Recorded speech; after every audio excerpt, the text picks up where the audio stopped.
మన పురాణములు. ఈనాటి చదువుల గురించి మనందరికీ తెలుసు. మరి ఆనాటి చదువులు ఎలా ఉండేవంటారు? తెలుసుకుందావా?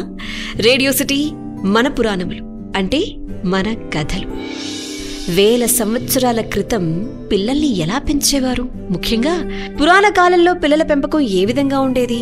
రామాయణ కాలంలో శ్రీరామచంద్రుణ్ణి, భాగవత కాలంలో శ్రీకృష్ణ పరమాత్ముని ఎలా పెంచుంటారు? వాళ్ళు ఎలా చదువుకొనుంటారు?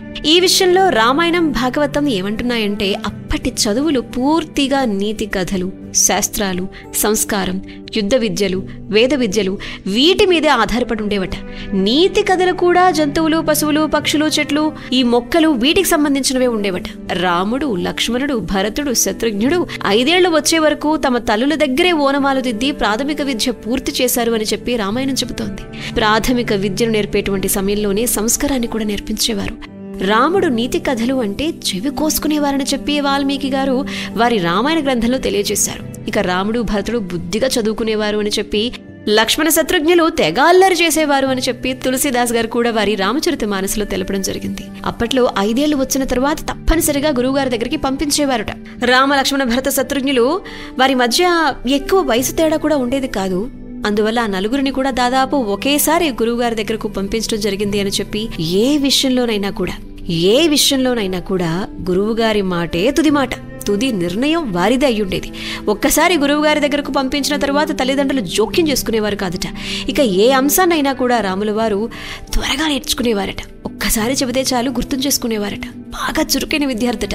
అప్పట్లో శిష్యులు అనేవారు. మొత్తం మీద అతి తక్కువ కాలంలోనే రాముడు సీనియర్ విద్యార్థి అయిపోయారు. అందరికంటే ముందుగా వారే విలువిద్య, మల్లయుద్ధం, అన్ని పోరాట విద్యలు నేర్చుకున్నారు. తల్లి తర్వాత వశిష్ఠుడే వారికి చదువు చెప్పేవారు. ఇక ఆయన వాళ్లకు అనేక కళలు, శాస్త్రాలతో పాటు యుద్ధ విద్యలన్నీ నేర్పించారు. రాముడికి 16 ఏళ్లు వచ్చేసరికి విశ్వామిత్రుల వారి దగ్గరకు వెళ్లి పోరాట విద్యల్ని కూడా మరింత ఎక్కువగా నేర్పించడం, వారు అంతే ఆసువుగా నేర్చుకోవడం జరిగిందట. భాగవత కాలంలో శ్రీకృష్ణుల వారు ఎక్కువగా యశోద గారి దగ్గర, నందుని దగ్గర చదువు నేర్చుకున్నారు అని చెప్పి, అతను చిన్న వయసులోనే అల్లరి విద్యార్థి అయినప్పటికీ పొద్దున్నే లేచి స్నానం ముగించుకుని తండ్రి గారి దగ్గరకు వెళ్ళిపోయి, లేదంటే తల్లి దగ్గర కాసేపు పాఠాలు చెప్పించుకునేవారట. కృష్ణుడికి యశోద ఏం చెప్పినా కూడా పద్యాల రూపంలోనో పాటల రూపంలోనో చెప్పేవారట. కృష్ణుడికి పాటలంటే ఎంత ఇష్టమో. కృష్ణుడికి 7 ఏళ్లు వచ్చిన తర్వాత సాందీపుని దగ్గరకు, గురువుగారి దగ్గరికి పై చదువుల కోసం వెళ్లారు. కృష్ణుడు కూడా ఏదైనా ఒక్కసారి చెప్తే వెంటనే గుర్తుంచుకునేవారు. ఒక్కసారి చెబితే అతనికి అర్థమైపోయేదట.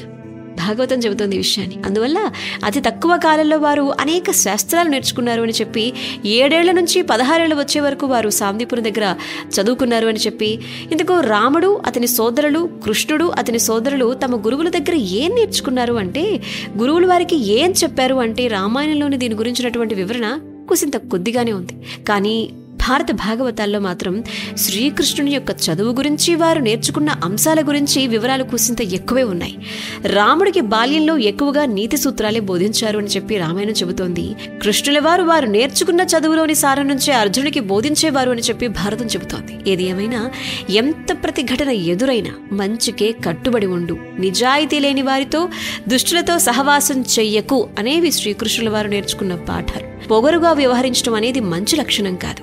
నీ పని నువ్వు చేసుకో, ప్రతి పని నేర్చుకో, జ్ఞానాన్ని, విజ్ఞానాన్ని గౌరవించు, జ్ఞానుల్ని గౌరవించు, మంచి కోసం, న్యాయం కోసం పోరాడు, రాజీ పడకుండా పోరాడు. నీ స్నేహాల్ని బట్టే నిన్ను అంచనా వేస్తారని చెప్పి గుర్తుపెట్టుకో.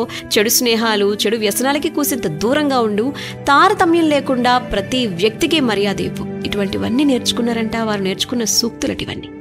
రాముడు కూడా ఇటువంటి సూక్తుల్ని వంట పట్టించుకున్నారట. అందువల్లే మన వారిని ఇప్పటికీ కూడా స్మరించుకుంటూ, గౌరవించుకుంటూ, ఆరాధించుకుంటూ వస్తున్నాం. Radio city podcast.